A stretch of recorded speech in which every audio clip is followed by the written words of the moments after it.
안녕하세요. 반갑습니다. 저는 청룡암 주지를 하고 있고요. 얼마 전에 불광출판사에서 이제서야 이해되는 불교라고 하는 이 책을 출간한 저자이기도 합니다. 책 이야기를 살짝 섞어가면서 불교 이야기를 해드릴까 합니다.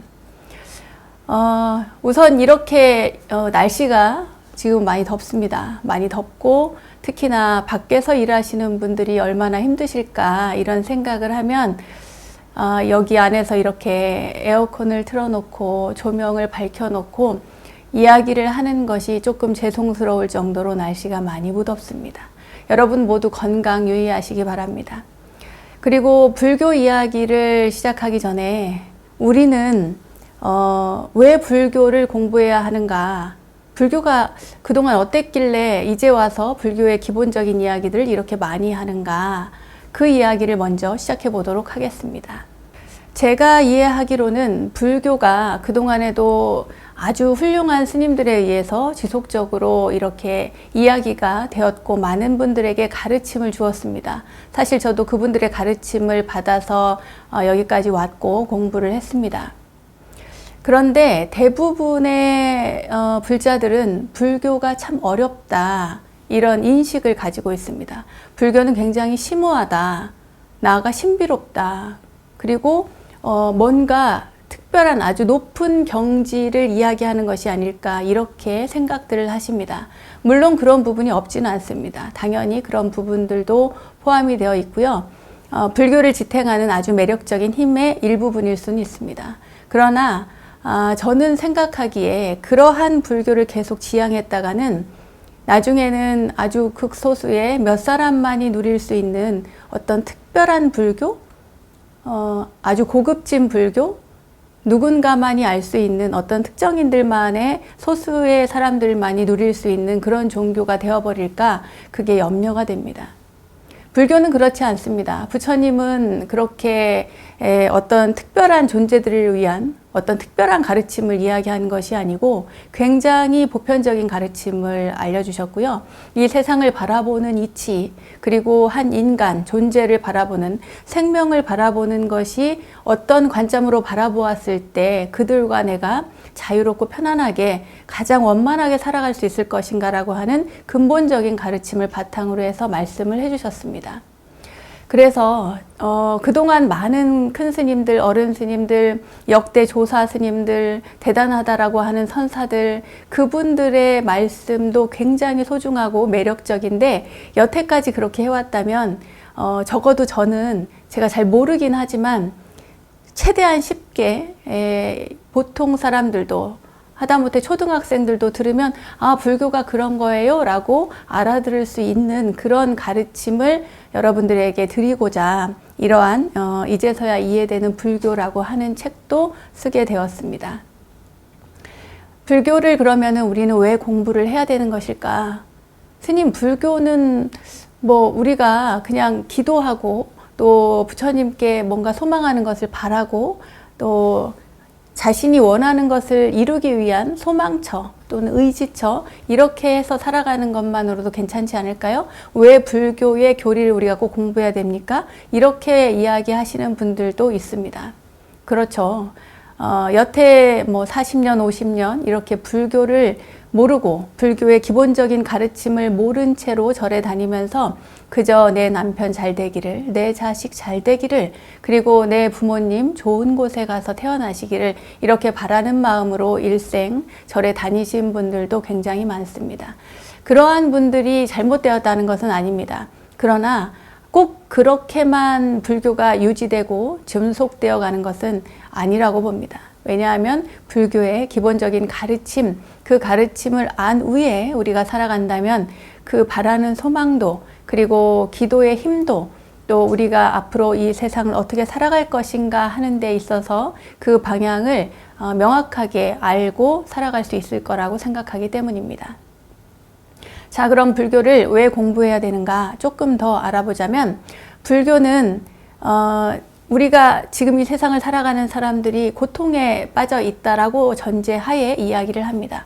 왜냐하면 절에 오는 사람들이 다 뭔가 바라는 바가 있고 정말 기분이 좋고 행복한 일로 가득한 사람들은 사실 절에 그렇게 자주 오지 않습니다. 내 안에 뭔가 불만족스러운 것이 있고 내가 이루고 싶은 것이 있고 그리고 내 가족과 내 모든 일들이 내 주변에서 일어나는 일들이 다 편안하게 화목하게 잘 살아가기를 바라는 마음이 전제되어 있기 때문에 절에 옵니다. 그 마음은 조금 더 안전한 삶 그리고 완벽한 삶 뭔가 이상적인 삶을 추구하기 때문인 것이죠. 내가 고통스럽게 살지 않아도 내가 막연하게 나는 행복해 라고 생각하고 살아가는 사람이라도 그것이 평생 유지되지는 않습니다. 언젠가는 나도 모르는 정말 깜짝 놀랄 만한 불행이 내게 닥칠 수도 있고 내 가족에게 또는 내 부모님에게 또 내 친구에게 벗에게 도반에게 그런 일들이 일어날 수도 있습니다. 그랬을 때 과연 그 상황을 내가 어떻게 극복할 것인가? 그냥 막연하게 부처님 도와주십시오. 부처님 해결되게 해주십시오. 일을 잘 넘어가게 해주십시오. 라고 바라는 것뿐만 아니라 내가 어떻게 처신을 해야 될 것인가? 내가 어떤 마음 자세로 이 상황을 극복할 것인가 하는 가르침이 불교의 기본 교리 안에 담겨져 있다고 저는 생각합니다.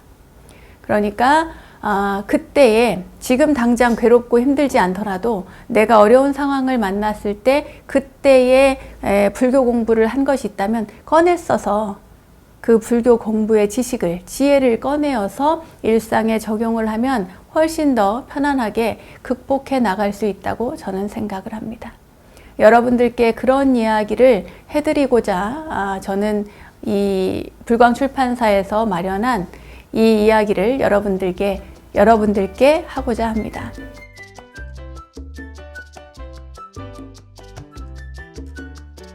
자, 그럼 불교 이야기를 본격적으로 꺼내보기 전에 이제서야 이해되는 불교, 이제서야 이해되는 이 불교의 목차를 한번 볼까 합니다.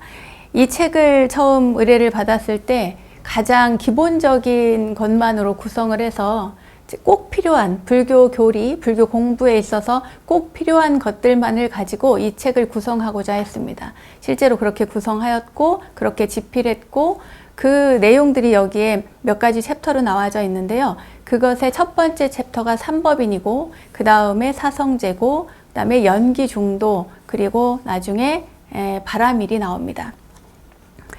이것을 조금 제가 제목을 재밌게 붙여봤어요. 그래서 목차의 처음을 보면 삼법인 부분에 지금의 내 모습이라고 해서 인생은 비극인가 희극인가 그리고 세 가지 불법의 특징 삼법인이라고 하는 첫 번째 이야기가 시작이 됩니다. 지금의 내 모습이 가장 먼저 이렇게 제목으로 등장하는데요. 여기에는 이유가 있습니다. 제가 가장 처음에 무슨 이야기를 할까 여러 가지 고민을 했습니다. 이 얘기도 써봤다 저 얘기도 써봤다 막 했는데 가장 중요한 것은 지금 현재 내 모습을 인식하는 것에서 시작돼야 되겠구나 이런 생각을 했어요. 내가 어떻게 살아가고 있는가? 나의 심리 상태는 어떠한가? 내 가족의 상태는 어떠한가? 그리고 내 주변의 상황은 어떠한가? 나는 회사에서 직장 생활을 잘하고 있는가? 나는 가정에서 가정 생활을 잘하고 있는가? 내 아이들을 잘 돌보고 있는가? 내 아이들은 건강하고 행복한가?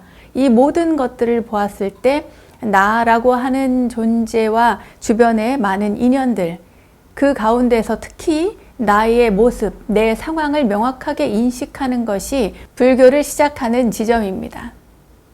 나에 대한 모습, 나 자신에 대한 사실들을 명확하게 인식했을 때 거기에서부터 문제점을 발견할 수 있고요. 그 문제점의 해결점을 찾기 위해서 우리는 불교를 공부하기 때문입니다. 그래서 보편적으로 여기에서는 안수정등이라고 하는 이야기를 꺼내서 제가 이야기를 했는데요. 오늘은 그 이야기를 조금 이따가 해드릴 겁니다. 자, 그럼 목차를 조금 더 이어가 보면은 그 다음 두 번째가 너무 괴롭다 입니다. 너무 괴롭다. 인생은 괴로움이야. 그리고 괴로움에는 종류가 있다. 그것은 사고팔고를 이야기하는 것이고요. 그리고 나를 이루는 것들, 나라고 하는 존재를 이루는 것들, 나라고 하는 존재를 이루는 것들, 여기에는 5가지가 있는데 육신을 이루는 것과 그리고 정신적인 것들을 포함해서 오온이라고 하는 불교 용어를 사용합니다. 이 오온에 대한 설명을 하고요. 그 다음에는 무상. 지금까지 고에 대한 이야기를 했다면 무상에 대한 이야기가 이어집니다. 모든 것이 부질없다는 이야기로 제가 시작을 하는데요. 여기에는 허망한 꿈이나 무상한 인생에 대한 이야기, 그 이야기를 뭐 여러 가지 비유나 예를 통해서 이야기하고, 그리고 허망한 세상의 이치, 시간과 죽음, 또 속도와 무상의 인식, 아들의 죽음을 받아들이지 못한 어머니, 또 지수화풍으로 돌아가는 인간의 몸, 무상하니까 정진해라 라고 하는 부처님의 말씀, 재행무상시 생멸법, 그 뒤에 생멸멸이 정멸위락을 구하고자 하는 그 설산동자의 이야기까지 포함해서 삼법인의 한 챕터를 이루었습니다. 뭐 제목만 봐도 어떠한 흐름인지는 아시겠죠? 그리고 너무 재밌을 것 같죠, 여러분? 여기까지만 들었어도 재밌겠다 싶으면 책을 한 권 빨리 주문하시기 바랍니다. 네. 그 다음에 무아입니다. 무아는 굉장히 중요한 이야기입니다. 삼법인 가운데서도 가장 중요하고 또 이해하기가 굉장히 어렵습니다. 헛개비가 어리석은 나를 속인다 라고 하는 이야기부터 시작을 했고요. 아트만이 뭔지부터 어머니가 첫사랑을 이뤘다면 모든 생명은 오온의 결합일 뿐이다. 또 사과와 사과 씨앗의 관계 등등의 이야기를 이 무아에서 이야기를 하고 있습니다. 무아는 사실은 그렇게 어려운 것이 아닌데도 불구하고 이해가 될 듯 하면은 또 이해가 안 가고요. 헷갈리고, 그리고 이 무아라고 하는 것이 처음에 부처님께서 무아라고 하는 개념을 말씀하셨을 때 세상의 모든 사람들, 그러니까 당시의 인도 사람들은 그것을 잘 이해하지 못했습니다. 이해하지 못했다고 해서 부처님께서 거기에서 멈춘 것이 아니고 일생을 다니면서 법을 설하시면서 무아에 대한 개념을 여러 가지 방법으로 다양하게 비유로서 설명을 하셨고, 무아를 이해시키는 것에 많은 또 이야기들이 엮여 있습니다. 제가 보기에는 이 삼법인 가운데에서 무상은 우리가 굉장히 쉽게 이해할 수가 있습니다. 왜냐하면 무상이라는 것은 그 자체로 그냥 시간상의 변화를 이야기하는 것이기 때문에 눈으로 볼 수 있는 모든 형상들, 물질 세계라고 하는 모든 것들은 시간의 흐름에 따라서 그것이 점점 변해간다. 낡아질 수도 있고 좋아질 수도 있고 어쨌든지 간에 변해간다라고 하는 그 사실을 가지고 인식했을 때 그것을 없을무에 항상할 상, 항상한 것이 없다라고 하는 단어로서 표현을 했습니다. 그런데 무아는 그렇지 않습니다. 나라고 할 만한 것이 없다. 내가 여기 있는데 왜 나라고 할 만한 것이 없다라고 얘기를 하는가. 이 문제에 착안해서 이야기를 하셨는데요. 이 부분은 연기와도 이어지고 공과도 이어지고, 그리고 또 우리가 잘 알고 있는 중도와도 이어지고요. 불교의 기본적인 개념 중에서도 가장 난해하면서도 가장 중요한 개념이라고 할 수가 있습니다. 이 개념을 여러분들께서 이해하시면 굉장히 불교 공부를 하는데 도움이 될 것이라고 생각합니다. 두 번째 챕터는 사성제에 관한 이야기입니다. 여기서부터는 고진멸도 네 가지 성스러운 진리, 사제라고도 하는 이 사성제의 가르침을 제가 설명을 했는데요. 첫 번째 고에 대해서는 인생은 고, 그래도 고 이렇게 썼습니다. 영어로 고 이렇게 썼는데요.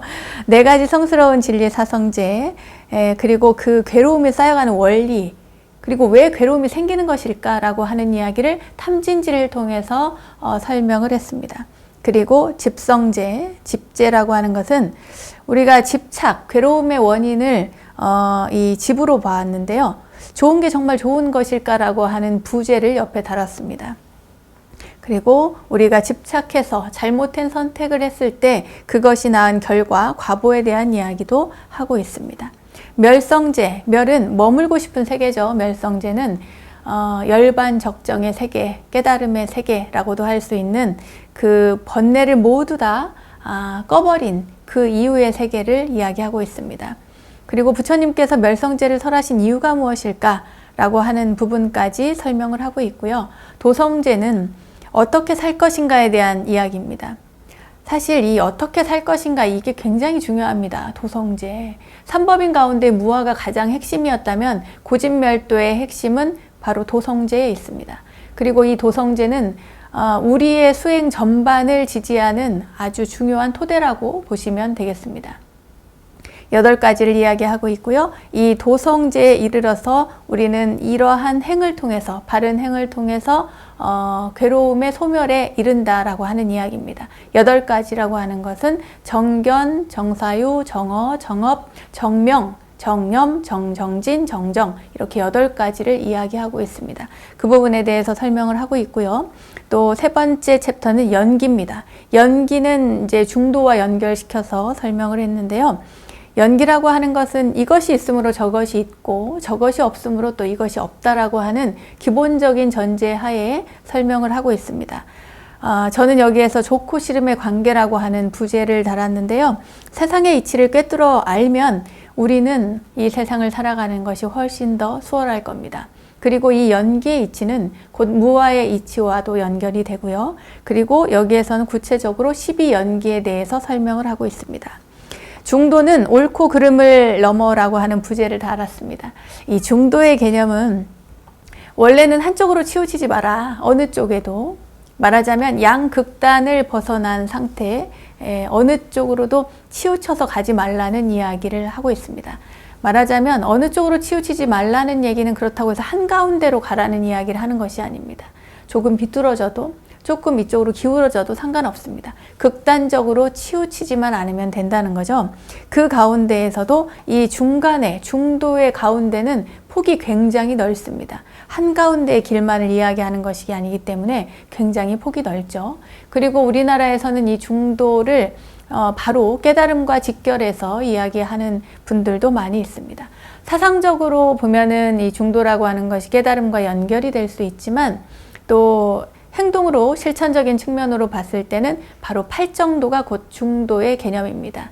팔정도를 아는 것이 곧 중도이고 중도를 아는 것이 곧 팔정도니라 이렇게 부처님께서 말씀하신 것처럼 이 팔정도의 개념은 중도에 있어서도 굉장히 중요하고요. 그리고 우리가 중도를 실천하고자 할 때는 반드시 팔정도에 기반해서 행동을 해야 된다는 것, 사유를 해야 된다는 것 명심하시기 바랍니다. 그리고 여기에서는 내가 틀릴 수도 있다라고 하는 이야기도 했습니다. 중도의 개념을 이해하면 이 단어도, 이 문장도 여러분들께서 이해하실 수 있을 것입니다. 그리고 마지막으로 육바라밀에 대해서 썼습니다. 4번째 챕터인데요. 육바라밀은 사실은 여기에 쓸까 말까 고민을 했습니다. 왜냐하면 삼법인 사성제, 연기 중도만으로도 충분하다 이렇게 생각을 했습니다만 이 다음에 그러면 우리가 어떻게 살아갈 것인가 했을 때 팔정도도 굉장히 중요하지만 우리가 살아가는 이 세상을 살아가는 더불어 살아가는 존재들로서 보았을 때는 반드시 바라밀 행이 필요하다라고 생각을 해서요. 여기에서 10바라밀까지는 아니고 6바라밀만 이야기를 했습니다. 6바라밀은 보시, 지계, 인욕, 정진, 선정, 그리고 반야, 바라밀을 이야기하는데 함께 행복해지는 길로서 저는 바라밀을 설명을 했고 그리고 보시는 웃으면서 줄 수 있는 마음을 이야기했습니다. 가엾게 여기는 마음으로 조건 없이 베풀라는 이야기를 했고 행복의 씨앗을 심는 것이 바로 보시다. 그리고 그 보시를 했을 때 우리는 내 복이 얼마나 될까 궁금하기도 합니다. 왜냐하면 내가 선업을 쌓았을 때 이 공덕이 얼마나 될까 이렇게 생각하는 사람도 있는 것 같습니다. 하지만 그러한 생각, 그러한 상을 냄과 동시에 그 공덕이 많이 줄어드는 것 여러분들 알고 계시죠? 예, 보시라고 하는 것은 거리낌 없이 웃으면서 주고 그것에 대한 보답을 바라지 않아야만 비로소 정말 소중한 우리의 공덕을 쌓을 수도 있고 또 보시의 진정한 마음 자세라고 할 수 있겠습니다. 그 다음에 지계죠. 지계는 저는 보호막이라고 생각을 합니다. 나를 지키는 힘이 바로 지계의 힘이거든요.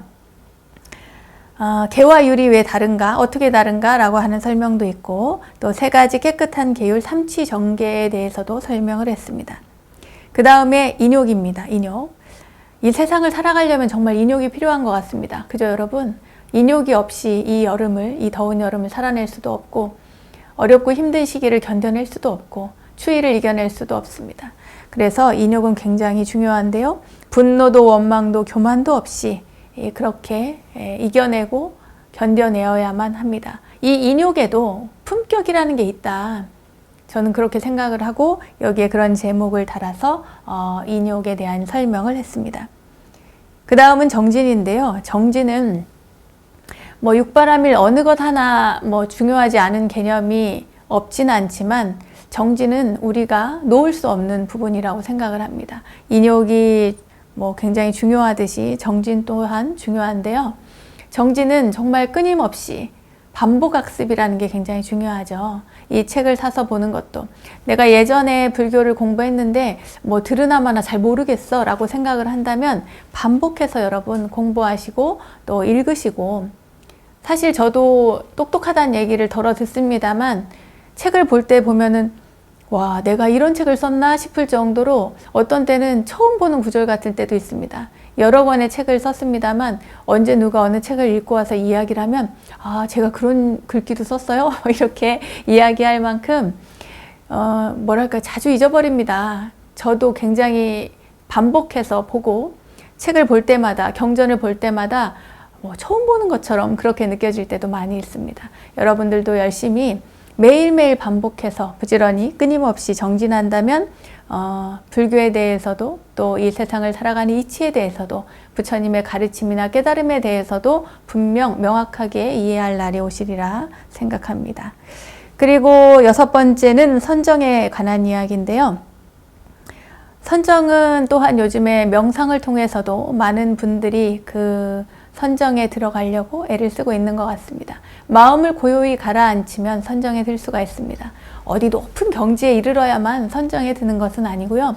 무념무상으로 무언가를 할 수 있으면 그것만으로도 선정에 들 수 있다고 저는 생각을 합니다. 고요히 앉아서 마음을 모으고 또 흔들리는 마음을 다잡으려면 여러분 정진이 필요하고 또 선정의 힘이 필요합니다. 그 선정의 힘에서 나오는 것이 바로 반야지혜입니다. 그 반야지혜가 있어야만 우리가 이 세상을 통찰할 수 있고 그 통찰한 지혜를 가지고 많은 이들을 구원할 수도 있고 도와줄 수도 있고 그리고 그들의 도움을 편안하게 받을 수도 있고요. 더불어 살아가는 이 세상의 이치를 인간의 삶의 이치를 우리가 이해할 수 있으리라 생각됩니다. 여기까지가 제가 이제서야 이해되는 불교라고 하는 책의 전체적인 목차이고 흐름입니다.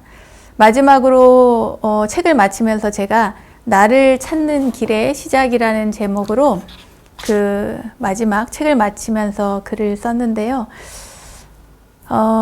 거기에 그런 이야기를 썼습니다. 여러분들 이 책을 읽으시는 분들이나 또는 방송을 유튜브를 통해서 저의 이야기를 들으시는 여러분들이 저는 어린 사람이라고 생각하지 않습니다. 기본적으로 불교에 관심을 가지고 공부를 하는 분이라면 어느 정도 인생이 무엇인지 삶이 무엇인지 그 가치를 아는 분이라고 생각을 합니다. 인생을 어느 정도 살았다는 의미겠죠. 그런 분들이 자꾸 깜빡깜빡하고 뭐 들었으나 들은 바가 없는 그런 상태로 공부를 한다 해도 그것은 반드시 불교와의 인연을 쌓는 씨앗이라고 생각을 합니다. 그래서 여러분들이 제가 마지막에 이런 이야기도 했어요. 여러분들이 찾고 있는 것은 그 대상은 결국 찾고 있는 대상이 바로 자기 자신이라는 사실 여러분들이 잊지 않았으면 좋겠다는 이야기를 했고요. 그리고 부처님께서 말씀하신 그 길, 자신을 찾아가는 그 길을 제가 조금씩 저도 많이 부족합니다만 안내를 해드릴 테니까요. 여러분들께서도 이렇게 불교의 한 귀퉁이라도 잡을 수 있는 그런 인연이 되시기를 바라겠습니다. 그럼 저와 함께 이제서야 이해되는 불교 이 책을 통해서 여러분과 함께 또 공부를 해보도록 하겠습니다.